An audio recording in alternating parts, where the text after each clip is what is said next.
Some accepted offer, sometimes you'll get other backup offers that come in.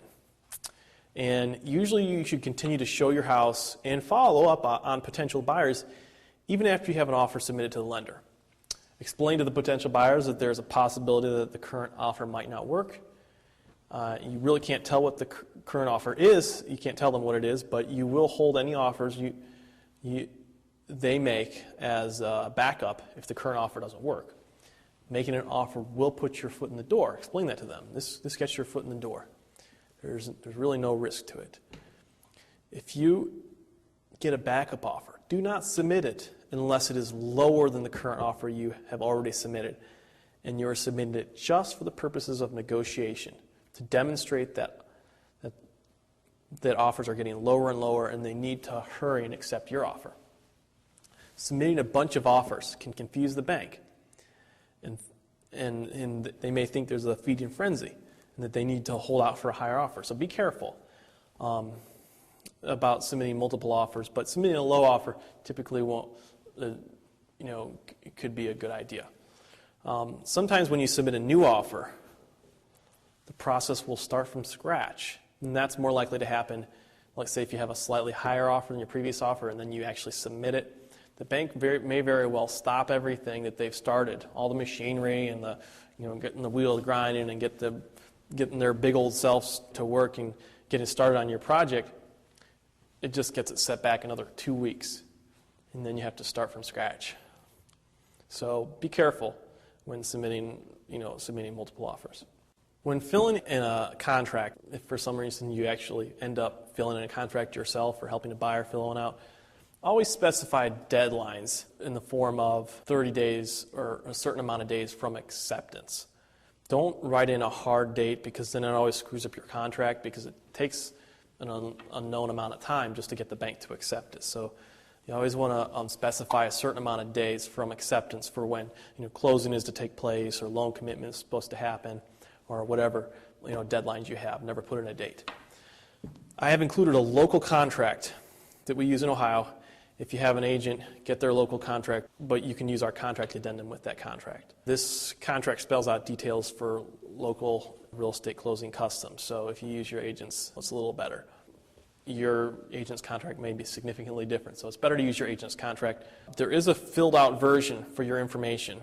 All the forms and stuff, I included a filled out version. So you kind of get an idea of how someone might actually fill it out. Sometimes when you're not up on all the terminology and stuff, it's kind of hard to figure it out yourself.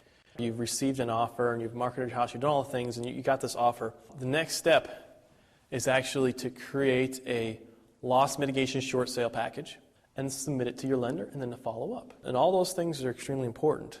A package can be quite complex. Sometimes it takes some time to put everything together. There's some things that I recommend you adding that the bank doesn't even necessarily, might not even suggest you do. It can be beneficial just for negotiation reasons.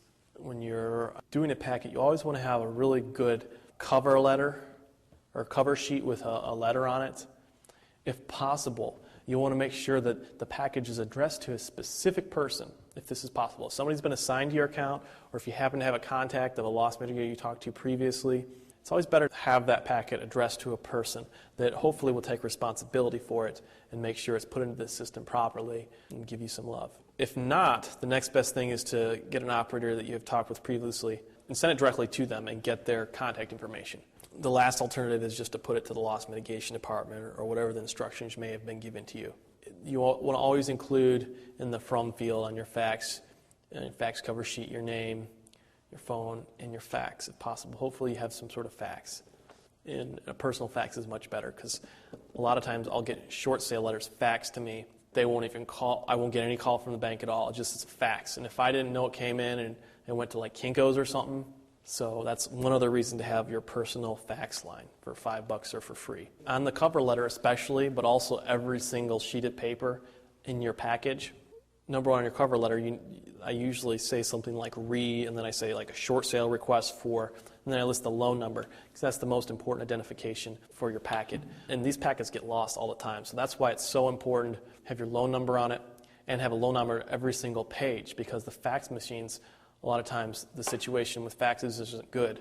They could have faxes just running all waking hours, just constantly, and they get separated and put in a wrong pile. That's why it's so important to have a loan number on every single page, because one page may be separated, and we'll get to why that's really important that you have a complete package. If you don't have a complete package, it can really screw up your offer. In the memo field of your fax offer letter, you should write a reasonably short note. You need to make sure that you don't just go spend all this information about how you're justifying a low offer and how the house is this and that, and here's the situation. You'll come across as protesting too much. Simply state that you have a market value offer and enclosed along with the following required hardship information, and list everything you've included. Also, you want to specifically request that they notate you as the contact person for either the appraiser or the BPO, broker's price opinion agent, and that you will let them in. It's important that they, even if you have, say, a vacant house and a lockbox on it, that you meet whoever's going to value the house there, because you need to be able to give them a package, whoever's valuing the house, that makes a case for the value that you need in order to make the sale go through. So you need to make sure that you'll be contacted. Also, make a note, when they actually do work and get an acceptance letter, make a note that they can fax you at your fax number. Hopefully they'll notate that in the files and you'll just get a fax. Who knows? Sometimes short sales actually are easier than what you thought. Sometimes you'll just get a random acceptance, and that's great. Be lucky, so make sure they know how to reach you. Every packet that I've ever submitted, I believe, required a HUD-1. We mentioned a HUD-1 earlier. And a HUD-1 is simply a standardized closing statement used in all real estate transactions in the United States. Not commercial ones, but all residential real estate transactions. This will always be required by all lenders. If you are working with a real estate agent or have already done a title search, you can use that title company or one that the agent recommends and have them do a HUD-1 for you. Use the instructions I give you in the negotiation sections for how to prepare it, and also have some good instructions for how to prepare a HUD in the DVD showing you how to do that. Make sure that whatever your title company would charge or local standard fees, that you double all of them, because you need to make sure that all the fees are excessively high, because the lender is going to be looking at everybody's fee and trying to cut it. So it's best to allow them to cut it and just make it higher, knowing that they're going to try to cut it. And sometimes they'll actually allow some of those fees, which will give you an opportunity. It just helps out the transaction, because then if things go wrong, you can ask the title company, I doubled your fee, so you need to cut it in half so we can pay this extra judgment lien that popped up last second and is keeping us from closing. If that's that type of thing, things like that happen. Or sometimes the buyer just wants to lower the offer or tries to negotiate you down. You have some room. You want to have room, because that can really destroy your deal, is not marking up fees. Make sure that the agent's commission is way more than it should be. Make sure that there's a processing fee of $2,000 payable to the broker. Make sure that any taxes and prorations are estimated way high. If there's real estate taxes owed for $5,000, make it $10,000. And if you have to prorate taxes from January to August at closing, then you would prorate it from, even earlier. You would just increase everything, make everything higher. Like I said, this just protects you and will make it very much easier when you actually come to close. If you do this right, you won't have to be such a good negotiator if you just do the paperwork right here. Typically, you're going to also be asked to have detailed financial proof of what has happened. The lender is going to ask for the last 2 years of tax returns. They'll ask for W-2s for 2 years. They'll typically ask for 60 days of bank statements. And they'll want to see some kind of verification of income. 60 days of pay stubs, or if you're self-employed, they'll want to see a business financial statement, maybe a letter stating the pension amounts, the amount of pension you're getting, or a letter stating SSI or SS or Social Security. I've included a generic financial worksheet. Typically they ask for one, and usually the generic one's fine because it's like the Fannie Mae one, which most lenders end up requiring anyways. So financial worksheet you should fill out if they haven't given you one themselves, and you should send it in. They're almost always going to require a hardship letter. And in a hardship letter, you should include 3 reasons why you got behind.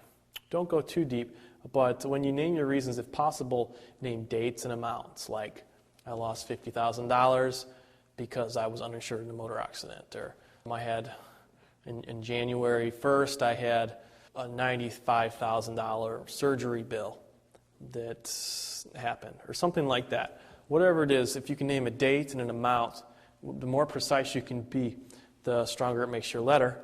It even makes it better if you can actually send, like, say, a bill or something that proves that what you said is right, the facts of the matter.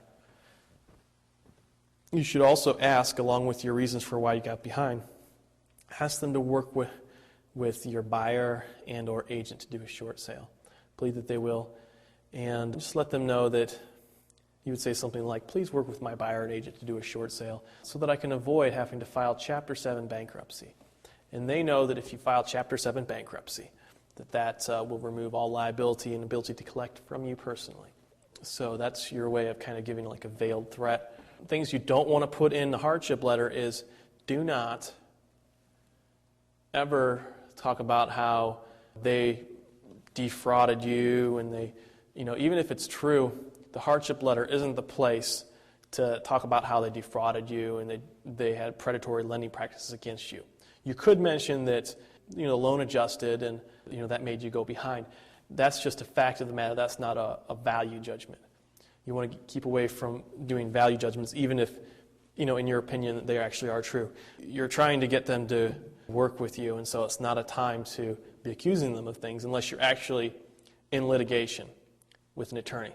And in other sections, we talk about how that can actually benefit you. It gives them extra motivation to settle on like a short sale rather than, spending a year on some long litigation and wasting all the money that they saved.